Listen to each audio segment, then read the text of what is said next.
नमस्कार दर्शकबिन, म अतुल त्रिपाठी वीरगन्जबाट। आज हुने बीबीएल को 35औं मैच जुन सिडनी थन्डर्स र ब्रिस्बेन हिटको बीचमा ओभल ग्राउन्ड अस्ट्रेलियामा हुन गइरहेको छ, त्यो मैचको म न्युमरोलोजिकल प्रेडिक्सन लिएर यहाँहरूको सम्मुख उपस्थित भएको छु। यो प्रेडिक्सन स्टार्ट गर्नुभन्दा पहिला एउटा कुरो सेयर गर्न मलाई साह्रै खुसी लागेको छ कि हिजोको मेरो बीबीएलको जुन प्रेडिक्सन थियो त्यो प्रेडिक्सन सही भयो। अब लागौँ मित्र आजको प्रेडिक्सनतर्फ। यो प्रेडिक्सन स्टार्ट गर्नुभन्दा पहिला म यहाँहरूलाई एउटा रिक्वेस्ट के गर्छु भने प्लिज मलाई पहिलाको जस्तै साथ दिनुहोला र मेरो भिडियोलाई हेर्नुहोला, लाइक सब्सक्राइब गर्नुहोला र सक्दो आफ्नो ग्रुपमा सेयर गर्नुहोला कि मेरो भिडियो बढीभन्दा बढी दर्शक माझ पुगोस्। मैचको नम्बर 35 भएकोले 8 भयो, सिडनी थन्डर्स पनि 8, ब्रिस्बेन हिट पनि 8 भएकोले यहाँ चाहिँ छुट्याउने कुरो केही पनि भएन। पी लिचफिल्डको पनि यो 8 भयो। त्यसकारण चाहिँ नि मैच कतै न कतै सिडनी थन्डर्सतर्फ आइरहेछ। यहाँ ब्रिस्बेन हिटको 8, जे जोन्सिनाको 4, तर डेट चाहिँ 3 भएकोले चाहिँ नि अलिकता अप्ठ्यारो सिर्जना हुन्छ दुवैतर्फ। अब यो कुन समयमा गएर जान्छ त्यो पछिको कुरा हो। त्यो अन्य ग्रह गोचर एनालाइज गर्दाखेरि हामीलाई थाहा हुन्छ कुन बेलामा लाग्छ भनेर। पी लिचफिल्डको 8 छ, 15/4/1997 डेट अफ बर्थ छ।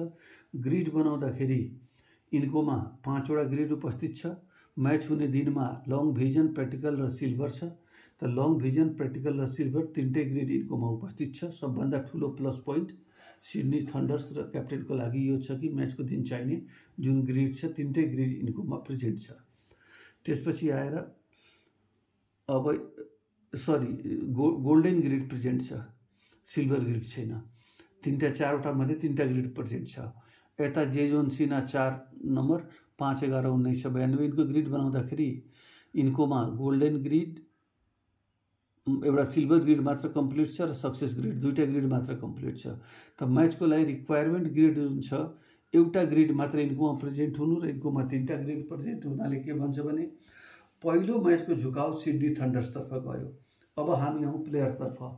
पहिला हामीले के हेर्नु पर्यो भने 8 नम्बर पहिला 3 नम्बर हेर्नु पर्यो अनि मैचको सङ्ख्या 8 भएकोले 8 नम्बर हेर्नु पर्यो।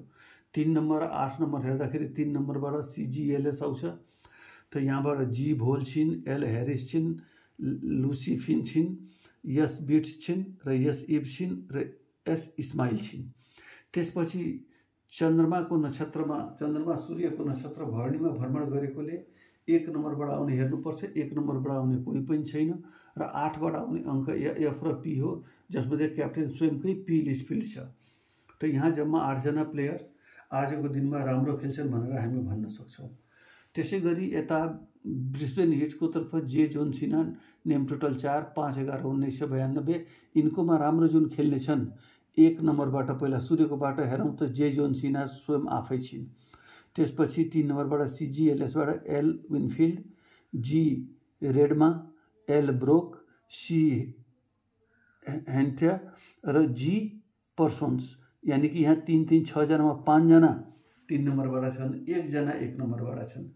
यहाँ चाहिँ नि 8 जनामा 7 जना तपाईँको 3बाट छन् र 1 जना 8बाट छन्। त भनाइको मतलब के छ भने दुईटै कम्पेयर गर्दै जाँदाखेरि यहाँ 8वटा प्लेयर हुनु र यहाँ तपाईँको 6वटा प्लेयर हुनु। मैचको कमान्ड बढी सिडनीतर्फ गएकोले मेरो प्रेडिक्सनमा सिडनी सिक्सर्सले जित्छ।